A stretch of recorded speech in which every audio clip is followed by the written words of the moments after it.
What's going on, guys? Today we're going to be talking about Dricus du Plessis. He just got a big win over Sean Strickland this past weekend. I want to touch on that, a couple other things that happened on this card, and then we're also going to be going over the card that's coming up this weekend, Cannonier versus Rodriguez. So, anyways, let's get into the video. So, this weekend we saw Dricus du Plessis put a 5-round masterclass over Sean Strickland, which actually I view as more impressive than him catching Strickland and knocking him out. Now, here's the thing. Yes, it's really hard to catch Strickland, and if you were to catch him and knock him out, that'd be very impressive. The only person to do that is Alex Pereira. But Dricus was able to completely 5-0 Sean Strickland over the course of 5 rounds. And Strickland's a really tough guy to win rounds against.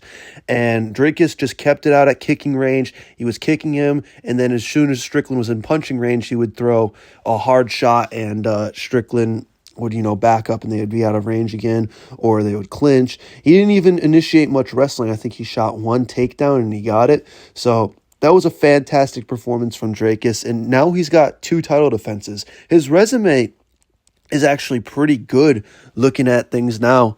He's got a win over Derek Brunson. He's got a win over Robert Whittaker. He's got a win over Strickland in the first fight. A lot of people thought that was a robbery, but I thought 2, 3, and 4 were Dricus' rounds, so I thought that was a clean win. He's got a submission win over Izzy, and now he's got a 5-0 win over Strickland. So, honestly, we know what's next for Dricus. It's going to be the Khamzat fight, and that is a massive fight. And here's the thing. I like both these guys. I like Dricus and I like Strickland, and I knew Chimaev was going to be next. Now, the stylistic matchup of Dricus versus Khamzat intrigued me more, but I thought Strickland versus Khamzat would have been such a massive fight, and I was like, oh, if Strickland wins, I'm not going to be too mad, because that would be such a massive fight. But I am happy that we do get to see Dricus versus Chimaev, because that's such an interesting stylistic matchup, and I think I'm going to pick Dricus du Plessis to win. The last time I picked against Dricus was in the Whittaker fight. I thought Whittaker was going to beat Dricus, but ever since then I've picked du Plessis in all of his past 3 fights, and yeah, he's been on a roll lately. What can I say? So Dricus versus Khamzat's next, and I think Bohalio and Imavov should fight. Do a number 1 contenders match in the meantime. You could even put it on the same card. And the winner of that fight will also get a title shot as well. And if Dricus wins both those fights, so if he adds Khamzat Chimaev and either Bohalio or Imavov, dude, he's arguably the middleweight GOAT. I would put him higher than Adesanya. He would have 1 less title defense, but he would have beaten Adesanya. He would have beaten Strickland twice, who would also beat Adesanya.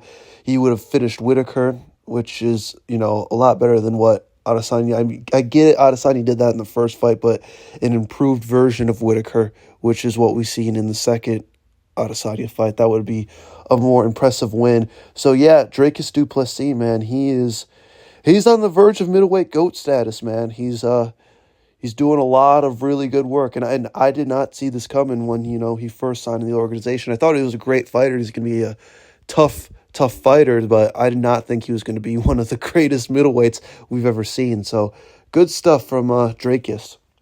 Some other stuff that we saw on the card: Zhang Weili get a 5-round decision over Tatiana Suarez. Zhang Weili is just a better all-around fighter. She's more athletic, and she was just able to stuff the takedown. And I think Suarez, the time off did not do her any well, because she looked sloppy out there after the first round. After she started to get a little bit tired, her entries were very predictable. And Weili was able to stuff her takedowns, even reverse some takedowns and take Suarez down and completely outstrike her on the feet. She landed some hard shots.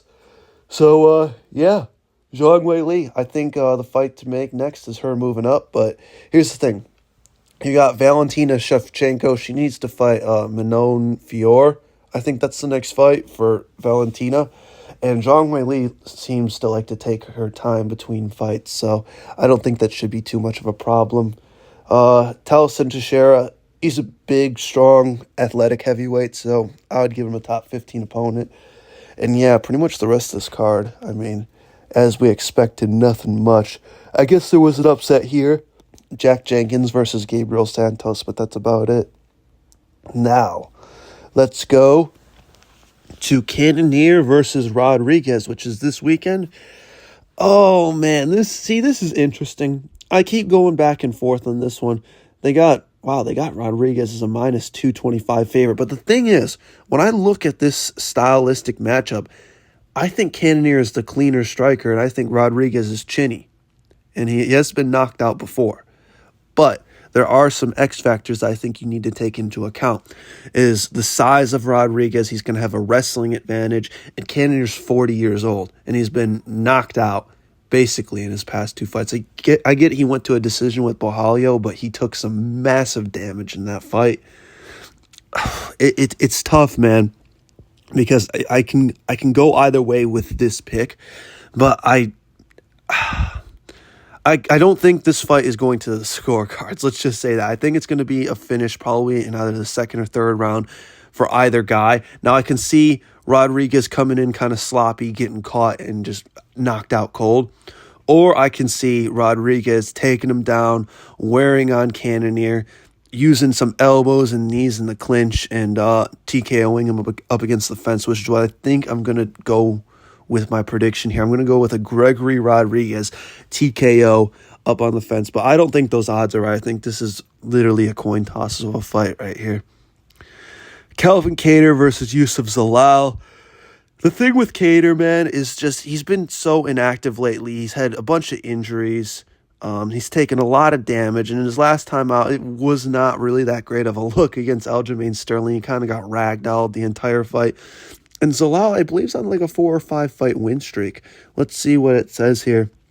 16-5, 1 no contest. Let's load some more. I guess. Okay, so he's on a 3 fight win streak, but he lost to Sean Woodson. I didn't know that. Okay. Well, yeah, I'm going to go with Yusuf Zalal. He's been looking pretty good in his past couple fights. He's coming off of a win against Jack Shore. I think that's a pretty good pick right there. Some other picks for the card. I'm going to go with Shabazian, Bonfirm. Man, I'm never picking Andre Petroski again. Let's just put it that way. I don't care about this fight. I'll go Jared Gordon over this dude. This guy is, he's new to this UFC, I know that, and he's kind of, wow, they don't even have a profile pick for him. But, yeah, I trust Jared Gordon to fraud check a lot of these new guys that I don't think are too great. And then Gabriel Bonfirm versus Chaos Williams. Interesting fight. I don't know. I think I might go with Chaos Williams, though. I could see a knockout win for Williams in this fight. I'm honestly not too impressed by Bonfirm. He's a good fighter, but I don't know. I think there's a lot of flaws. I'm going to go with Chaos Williams by knockout. Anyways, those are my picks for UFC Fight Night.